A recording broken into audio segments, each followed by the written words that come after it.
శ్రీమైట్స్ channel ప్రేక్షకులకు నమస్కారం.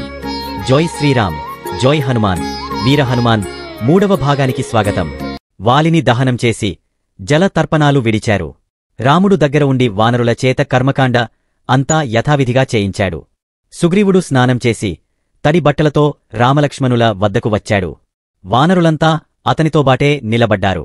అప్పుడు హనుమంతుడు రాముడితో, రామా, నీ దయవల్ల సుగ్రీవుడికి రాజ్యం వచ్చింది. నీ సెలవైతే అతను ఇప్పుడు కిష్కింధ ప్రవేశించి ఎన్నో పనులు చెయ్యాలి. అతను శాస్త్రోక్తంగా పట్టాభిషేకం చేయించుకుని నిన్ను తగిన విధంగా సన్మానిస్తాడు. అందుచేత నువ్వు కిష్కింధకు వచ్చి నీ చేతిమీదుగానే పట్టాభిషేకం జరిపించి వానరులకు ఆనందం కలిగించు అన్నాడు. దానికి రాముడు, హనుమంతుడా, తండ్రి ఆజ్ఞ ప్రకారం 14 ఏళ్లు వనవాసం చేయవలసిన నేను గ్రామాలలోకిగాని పట్టణాలలోకిగాని ప్రవేశించరాదు.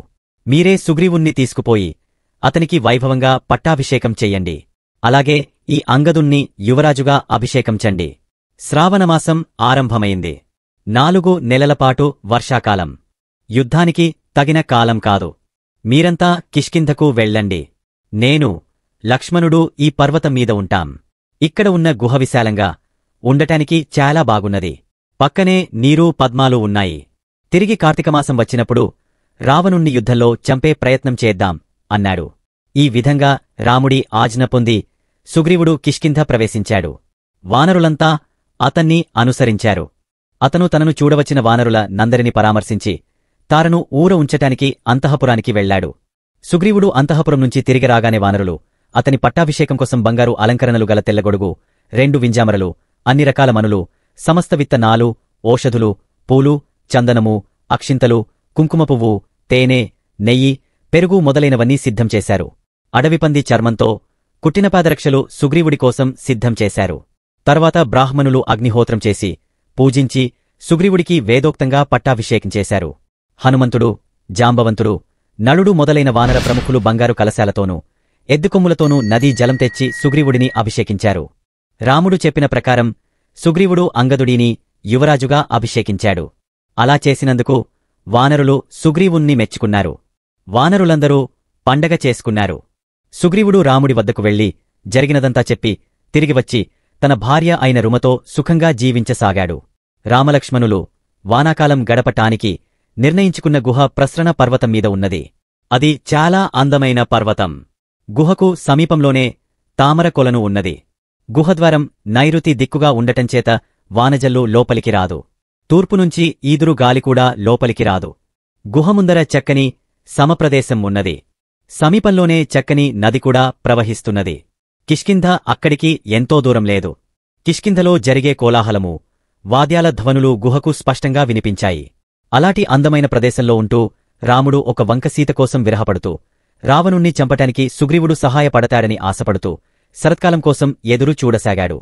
అతనికి ఆ వానాకాలం చాలా కష్టంమీద గడిచింది. చివరకు వానలు వెనకపడ్డాయి. కాని సుగ్రీవుడు రాముడి పనిసంగతి పూర్తిగా మరిచిపోయాడని హనుమంతుడికి తోచింది. సుగ్రీవుడు రాజ్యభారమంతా మంత్రులకు వదిలేసి పూర్తిగా తన కాలమంతా స్త్రీలతో సుఖించటంలో ఇన్నాళ్లూ గడిపాడు. అతను తన భార్యను రుమనేగాక తన అన్న భార్యను తారను కూడా తన భార్యగా చేసుకున్నాడు. ఇది గమనించిన హనుమంతుడు సుగ్రీవుడి వద్దకు వెళ్లి, నీకు రాజ్యమూ వైభోగమూ వచ్చాయి. స్నేహితుల పట్ల బాధ్యత కూడా నిర్వర్తించు. సొంత పనులు పాడు చేసుకుని అయినా మిత్రుల పనులు చూసేవాడు నశించడు. మనం ఇప్పుడు రాముడికోసం సీతను వెదకవలసి ఉన్నది. ఈ పని ఇప్పటికే ప్రారంభం కావలసింది. రాముడు మంచివాడు గనక ఓపిక పట్టాడు. సీతను వెదకటానికి వానరులను పంపించు అన్నాడు. సుగ్రీవుడికి ఈ మాటతో తొందర కలిగింది. అతను నీలుణ్ణి పిలిచి అన్ని దిక్కులా ఉన్న వానరసేనలను పిలిపించమని ఆజ్ఞాపించాడు. 15 రోజుల లోపల కిష్కింధకు వచ్చి చేరని వానరులందరికీ మరణదండన ప్రకటించాడు. ఈ లోపల రాముడు వర్షాకాలం పోయినా సుగ్రీవుడు రాకపోయేసరికి చాలా బాధపడ్డాడు. అతను లక్ష్మణుడితో, సుగ్రీవుడు శరత్కాలం రాగానే సీతను వెతికిస్తానని మాట ఇచ్చి తన పని తీరిందిగదా అని ఉపేక్షిస్తున్నాడు. అతనికి నా బాణం దెబ్బతినాలని కోరికగా ఉన్నట్టున్నది. నువ్వు వెళ్ళి నేను కోపంగా ఉన్నానని అతనితో చెప్పు. వాలిని పంపిన మార్గాన సుగ్రీవుణ్ణి కూడా పంపగలనని చెప్పు. వాలిని ఒక్కణ్ణి చంపాను. సుగ్రీవుడు మాట తప్పితే అతన్ని, అతని బంధువులను కూడా చంపుతాను. ఇదంతా అతనికి ఎలా చెప్పాలో అలా చెప్పు అన్నాడు. లక్ష్మణుడికి కూడా సుగ్రీవుడిపైన చాలా కోపం వచ్చింది. ఈ సుగ్రీవుడు తనకు రాజ్యం ఎలా వచ్చినది మరిచాడు. అతని రాజ్యం నిలవదు. నేనిప్పుడే వెళ్ళి ఆ సుగ్రీవుణ్ణి చంపి అంగదుడి సహాయంతో సీతాదేవిని వెదికిస్తాను అంటూ లక్ష్మణుడు బయలుదేరేసరికి రాముడు అతన్ని ఆపి, లక్ష్మణా, అంతపని చెయ్యకు. మనకు అతనికి మధ్య ఉన్న స్నేహాన్ని మరవకు. సుగ్రీవుడితో మంచిగానే మాట్లాడు. అతను జాప్యం చేశాడే తప్ప మనకు అపచారం ఏమీ చెయ్యలేదు అన్నాడు. రాముడు చెప్పిన ప్రకారం లక్ష్మణుడు కిష్కింధకు బయలుదేరి వెళ్లాడు. అతను భుజానికి విల్లు తగిలించుకుని సుగ్రీవుడి ఇంటికి పోతూ తాను సుగ్రీవుడితో ఏమనాలో, దానికి సుగ్రీవుడేమంటాడో, అందుకు తాను ఏమి బదులు చెప్పాలో ఆలోచించుకున్నాడు. లోపల అతనికి చాలా కోపంగా ఉన్నది. లక్ష్మణుణ్ణి దూరాన చూసి వానరులు ఎవరో శత్రువు వస్తున్నాడనుకుని చెట్లు రాళ్ళూ తీసుకుని యుద్ధానికి సిద్ధమయ్యారు. దీని మూలంగా లక్ష్మణుడి కోపం మరింత అయింది. అతని ముఖంలో కోపం తాండవించటం చూసి వానరులు భయపడి సుగ్రీవుడి వద్దకు వెళ్లి లక్ష్మణుడు వస్తున్నట్టు చెప్పారు. కాని సుగ్రీవుడు తారతో సరసాలాడుతూ వాళ్లు చెప్పినది వినిపించుకోలేదు. అంగదుడు మాత్రం భయంగా లక్ష్మణుడికి ఎదురు వెళ్లాడు. లక్ష్మణుడు అతనితో, అబ్బాయి, నేను వచ్చానని సుగ్రీవుడితో చెప్పు. మా అన్న చాలా దుంహకంలో ఉండటం మూలాన నేను వచ్చానని చెప్పు. వెంటనే నా దగ్గరకు వచ్చి నేను చెప్పేది వినమను అన్నాడు. అంగదుడు సుగ్రీవుడి వద్దకు వెళ్లి లక్ష్మణుడు మాట్లాడటానికి వచ్చాడని, చాలా కోపంగా ఉన్నాడని చెప్పాడు. లక్ష్మణుడు అది విని సుగ్రీవుడు తన మంత్రులతో, నేను ఏమీ పొరపాటు మాట అనలేదు, తప్పు పని చెయ్యలేదు. లక్ష్మణుడికి నాపైన కోపం ఎందుకు కలిగి ఉంటుంది? నా శత్రువులు నామీద అతనికి వీదో చాడీలు చెప్పి ఉంటారు. నేను భయపడుతున్నాననుకోకండి. నాకు రాముడన్నా లక్ష్మణుడన్నా ఏమీ భయం లేదు. కాకపోతే స్నేహితులైన వాళ్లకు నిష్కారణంగా కోపం వస్తే ఎవరికైనా కొంచెం బాధగానే ఉంటుంది. నాకు భయమల్లా దేనికంటే రాముడు నాకు చేసిన ఉపకారానికి తగిన ప్రత్యుపకారం చెయ్యలేదే అని. ఇది నాకు విచారం కలిగేస్తున్నది అన్నాడు. అప్పుడు బుద్ధిమంతుడైన హనుమ మిగిలిన మంత్రుల సమక్షంలో సుగ్రీవుడితో, రాజా, నువ్వు రాముడి మేలు మరవకపోవటం సహజమే. ఏమరుపాటులో నువ్వు కాలగతి గమనించలేదు. శరదృతువు వచ్చేసింది. యుద్ధ ప్రయత్నాలకు ఇదే సమయం. అందుకే లక్ష్మణుడు వచ్చి ఉంటాడు. భార్యను పోగొట్టుకున్న దోహకంలో రాముడు లక్ష్మణుడి చేత కటువుగా మాట్లాడించినప్పటికీ నువ్వు సహించాలి. కర్తవ్యం మరచి అపచారం చేశావు గనక లక్ష్మణుణ్ణి మంచి చేసుకోవటం తప్ప మరొక మార్గమున్నట్టు నాకు తోచట్లేదు. మంత్రిగా నీ హితం కోరి చెప్పాను. నువ్వు నీ కొడుకును బంధువర్గాన్ని వెంటబెట్టుకుని లక్ష్మణుడి వద్దకు వెళ్లి వినయంగా నమస్కరించి అతను చెప్పినట్టు చెయ్యి. అప్పుడు లక్ష్మణుడి కోపం తప్పక చల్లారిపోతుంది అన్నాడు. అంగదుడు లక్ష్మణుణ్ణి తీసుకువచ్చాడు. లక్ష్మణుడు కిష్కింధలో వానర ప్రముఖుల ఇళ్లన్నీ చూస్తూ సుగ్రీవుడి గృహం ప్రవేశించాడు. ఆ ఇల్లు ఇంద్రభవనం లాగున్నది. సుగ్రీవుడి అంతఃపురంలో వీణావాద్యం వినబడుతున్నది. అమిత సౌందర్యవతులైన స్త్రీలు అనేకమంది ఉన్నారు. సుగ్రీవుడు గొప్ప భోగపురుషుడిలాగా జీవిస్తున్నట్టు స్పష్టమయింది. లక్ష్మణుడు పట్టరాని కోపంతో తన వింటినారిలాగి పెద్ద ధవని చేశాడు. ఆ ధవని వినగానే సుగ్రీవుడికి లక్ష్మణుడు వచ్చినట్టు తెలియటమేగాక గుండెకూడా దడదడలాడింది. నోరు ఎండుకుపోయింది. అతను తారతో, తారా, ఈ లక్ష్మణుడు చాలా మెత్తనివాడు గదా, అతనికి ఇప్పుడు కోపం ఎందుకు వచ్చిందంటావు? నేను ఇతనికి చెయ్యరాని పని ఏదన్నా చేశానా? ఎందుకైనా మంచిది, నువ్వు ముందు వెళ్ళి అతన్ని ప్రసన్నుణ్ణి చెయ్యి, తరువాత నేను వస్తాను అన్నాడు. తార లక్ష్మణుడి వద్దకు వచ్చింది. తాగిన మత్తుకూడా పూర్తిగా వదలక అప్పుడే పక్కమీది నుంచి లేచివచ్చినట్టు కనబడుతున్న తారను చూసి లక్ష్మణుడు తలవంచుకున్నాడు. తార అతనితో, లక్ష్మణా, నీకు కోపం తెప్పించినవారు ఎవరు? అంత సాహసం ఎవరికి కలిగింది? అన్నది. భర్తహితం కోరేదానివి నీకు తెలీదా? నీ భర్త ఎప్పుడూ తాగుతూ స్త్రీలోలుడై ధర్మార్థాలను పూర్తిగా మరిచాడు. ఉపకారానికి ప్రత్యుపకారం చెయ్యకపోవటం ధర్మానికి అర్థానికి చేటుకాదా? మమ్మల్ని ఇలా ఉపేక్ష చేస్తే మేం ఏం చెయ్యాలో నువ్వే చెప్పు అన్నాడు లక్ష్మణుడు తారతో. దానికి తార, లక్ష్మణా, స్నేహితుడైన సుగ్రీవుడిమీద ఇంతగా అలగవచ్చునా? అతనికి మీ పని చూడాలనే ఉన్నది. కొంచెం జాప్యం చేశాడు. నీ వంటి మహాపురుషుడు అల్పుడిమీద ఆగ్రహించరాదు. అతను మీ పని చూడటంలో ఏమరుపాటుగా ఉండటానికి నేను పక్కన ఉండటమే కారణం. నువ్వు సుగ్రీవుణ్ణి క్షమించు. మహామహారుషులే ఆడదానికి లొంగిపోతుంటే ఈ సుగ్రీవుడెంత? అన్నది. ఆమె లక్ష్మణుణ్ణి లోపలికి తీసుకుపోయింది. సుగ్రీవుడు మహావైభవంగా ఆభరణాలు, పుష్పమాలలు ధరించి వెలిగిపోతూ బంగారు సింహాసనమీద కూర్చుని ఉన్నాడు. అతని చుట్టూ అనేక మంది అప్సరసలలాటి స్త్రీలున్నారు. సుగ్రీవుడు రుమను కోగలించుకుని ఉన్నాడు. ఆ దృశ్యం చూస్తూనే లక్ష్మణుడు మహాకోపంతో కాలరుద్రుడిలాగా అయిపోయాడు. లక్ష్మణుణ్ణి చూడగానే సుగ్రీవుడు భయపడి ఆసనం దిగి కింద నిలబడ్డాడు. అతనితోబాటు స్త్రీలందరూ లేచి నిలుచున్నారు. తనకు నమస్కారం చేస్తూ తల వంచుకుని నిలబడిన సుగ్రీవుడితో లక్ష్మణుడు ఇలా అన్నాడు. రాముడిచేత నీ పని తీరిపోయినాక నువ్వు రాముడి పని చూడవద్దా? కృతజ్ఞుడివి, అసత్యవాదివి, సీతకోసం ఎందుకు వెదికించావు కావు? తప్పతాగా ఆడవాళ్లతో ఎందుకు కులుకుతున్నావు? నీవు ఇలాటి వాడివని తెలిస్తే రాముడు నిన్ను వానరరాజుగా చేస్తాడా? నిన్ను నా బాణాలతో వాలి దగ్గరికి పంపేస్తాను. తార మళ్ళీ సుగ్రీవుణ్ణి సమర్థిస్తూ, లక్ష్మణా, సుగ్రీవుడు ద్రోహి, దుర్మార్గుడు, కృతజ్ఞుడు కాడు. చాలాకాలం అనేక కష్టాల కోర్చి అతను ఇప్పుడు సుఖలాలసలో ఉంటే మిత్రుడివైన నువ్వు క్షమించవచ్చు. రాముడికోసం సుగ్రీవుడు నన్ను, రుమను, తన సమస్తాన్ని వదిలిపెట్టగలడు. సీతను రాముడికి తెచ్చి ఇయ్యగలడు. అందుకే రావణుడితో యుద్ధం చెయ్యగలడు. మీ పనిమీదనే అతను వానరుల కందరికీ కబురు చేసి ఉన్నాడు. ఇవాడే వాళ్ళు వచ్చే రోజు. నువ్వు కోపం మాని శాంతించు అన్నది. ఈ మాటలతో లక్ష్మణుడు మెత్తబడ్డాడు. అది చూసి మనసు స్థిమితపడి సుగ్రీవుడు లక్ష్మణుడితో, లక్ష్మణా, నా వల్ల కొంచెం జాప్యం జరిగ ఉంటే క్షమించు. లోకంలో తప్పు చెయ్యని వాడెవడు అన్నాడు. లక్ష్మణుడు అతన్ని మెచ్చుకుంటూ, రావణుడితో యుద్ధం చేయటానికి నీ సహాయముంటే అంతకన్నా మాకు కావలసినదేమిటి? నువ్వు ఇప్పుడే నా వెంట వచ్చి భార్య కోసం తపిస్తున్న రాముణ్ణి ఓదార్చు అన్నాడు. సుగ్రీవుడు తన పక్కనే ఉన్న హనుమంతుడితో ఇలా అన్నాడు. ప్రపంచంలో ఉండే వానరుల నందరినీ పిలవటానికి దూతలను పంపించు. నేను ముందు పంపిన దూతలను తొందర పెట్టించు. వెళ్లటానికి బద్ధకించే సోమరిపోతులను నా వద్దకు పంపు. 10 రోజుల లోపల ఇక్కడ చేరని వానరులకు మరణదండన ప్రకటించు. హనుమంతుడు సుగ్రీవుడి ఆజ్ఞ ప్రకారం కిష్కింధలో ఉండే వానరుల నందరినీ అన్ని దిక్కులకు పంపించాడు. సుగ్రీవుడు ఒక బంగారు పల్లకి తెప్పించి అందులో తనతోబాటు లక్ష్మణుణ్ణి ఎక్కించుకుని వానర పరివారాన్ని వెంటబెట్టుకుని మహావైభవంగా రాముడున్న చోటికి వచ్చాడు. సుగ్రీవుడు లక్ష్మణుడితో సహా పల్లకి దిగి చేతులు మోడ్చి నిలబడ్డాడు. తరువాత అతను తన కాళ్లకు సాష్టాంగపడితే రాముడు అతన్ని ప్రేమగా లేవనెత్తి ఆలింగనం చేసుకున్నాడు. తర్వాత అందరూ కూర్చున్నారు. రాముడు సుగ్రీవుడికి యుద్ధకాలం ఆసన్నమైందని జ్ఞాపకం చేశాడు. రామా, వీరాధి వీరులైన వానరులు కోట్ల సంఖ్యలో నీకు సహాయపడటానికి వస్తున్నారు. రావణుణ్ణి సకుటుంబంగా చంపి సీతను వాళ్ళు నీకు అప్పగస్తారు అన్నాడు సుగ్రీవుడు. తనకోసం సుగ్రీవుడు సాగించిన చర్యలు తెలుసుకుని రాముడు సంతోషించాడు. సుగ్రీవా, నీ సహాయంతో నేను తప్పక శత్రువును చంపగలను అని రాముడు అన్నాడు. ఇదే సమయంలో ఆకాశంలో చాలా ఎత్తుకు ధూళి లేచింది. వానరమూకలు వచ్చి చేరుతున్నాయి. నదీతీరాలలోనూ సముద్రతీరాన కొండలలోనూ నివసించే వానరులు కోట్ల సంఖ్యలో వస్తున్నారు. కొందరు ఎర్రగా ఉన్నారు, తెల్లగా ఉన్నారు, కొందరు బూడిదరంగులో ఉన్నారు.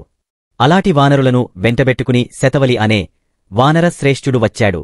బంగారు వర్ణం గల మహావీరుడు, తారతండ్రి అయిన సుషేనుడు కొన్ని కోట్ల వానరులతో వచ్చాడు. అలాగే రుమతండ్రి అయిన తారుడు కూడా వచ్చాడు. 22,000 వానరులతో హనుమంతుడి తండ్రి కేసరి వచ్చాడు. గవాక్షుడు, ధూమ్రుడు వానర భల్లుక సేనలతో వచ్చారు. నీలుడు నల్లటి వానరుల సేనతో వచ్చాడు. గవయుడు కొన్ని కోట్ల వానరులను తెచ్చాడు.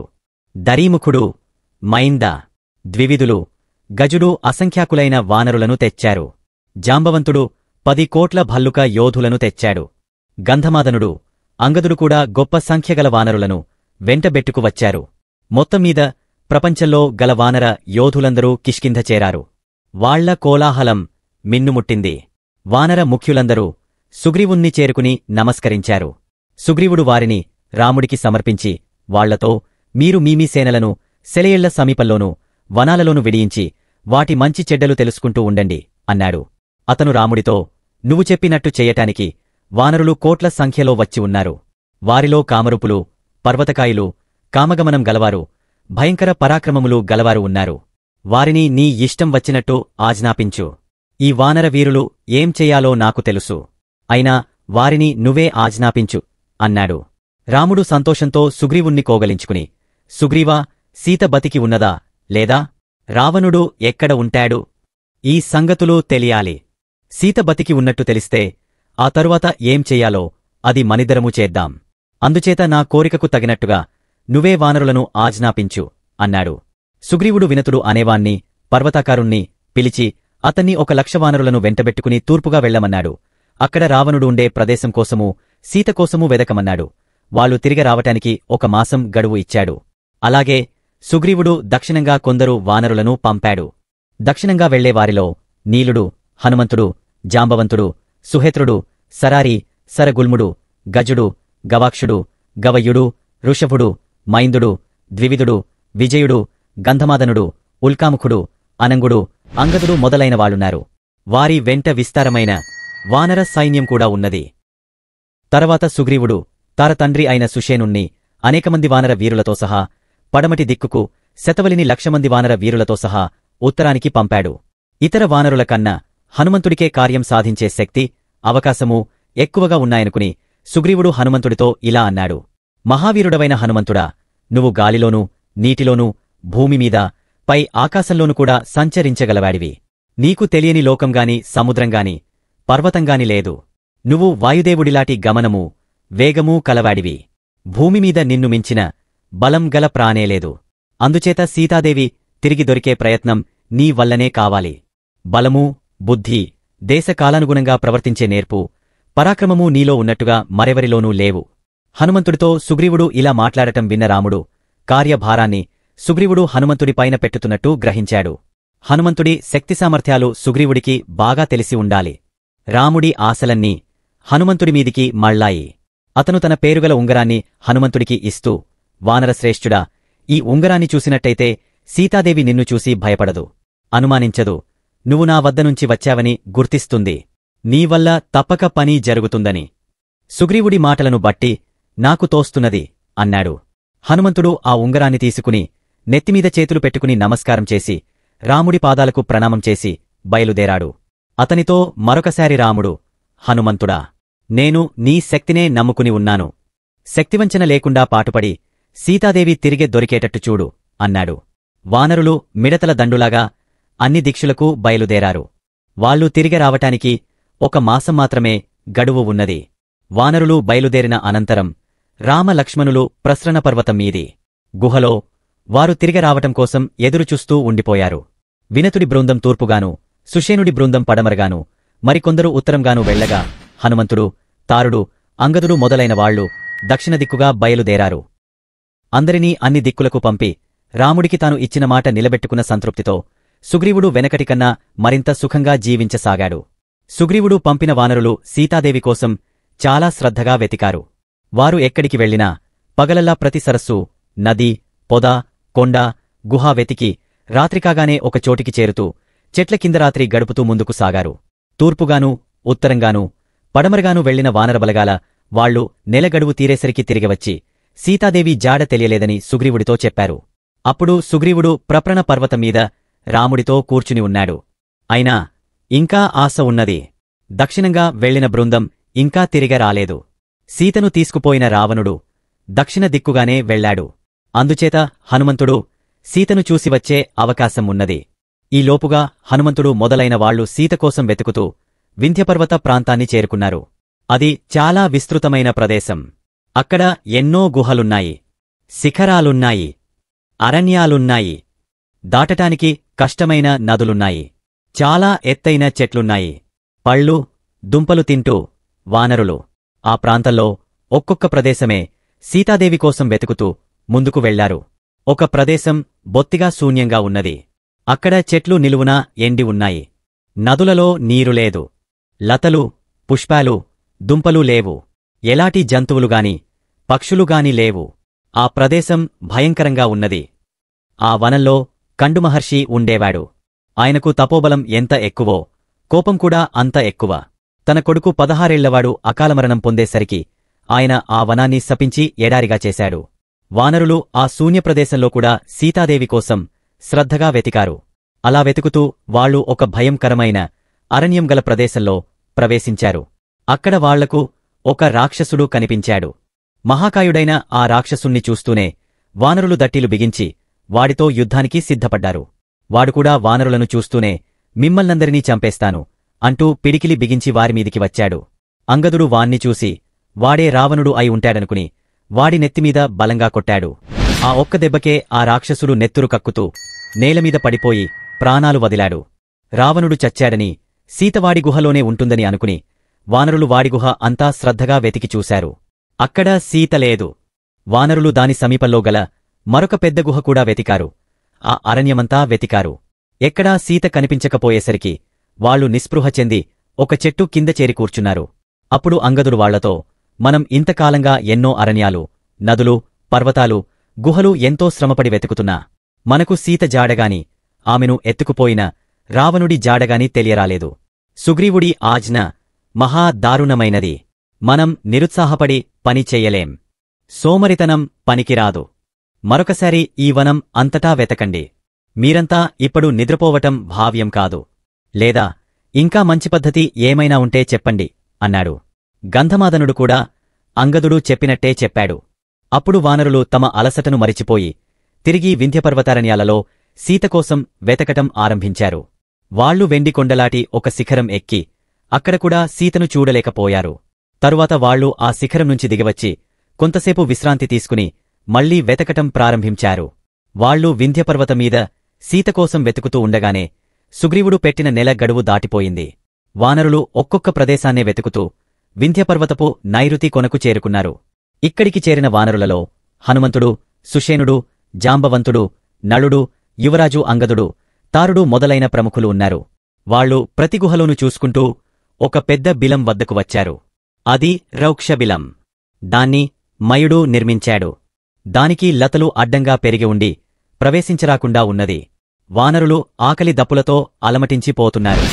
ఆ ప్రాంతాలలో ఎక్కడా నీరులేదు. వాళ్లు చాలా అలసిపోయి కూడా ఉన్నారు. అయితే వాళ్లకు వృక్షబిలం నుంచి క్రౌంచపక్షులు, హంసలు, బెగ్గురు పక్షులు, చక్రవాకాలు మొదలైన నీటి పక్షులు బయటికి ఎగురుతూ రావటం కనిపించింది. అది చూసి హనుమంతుడు మొదలైన వాళ్లు చాలా ఆశ్చర్యపడ్డారు.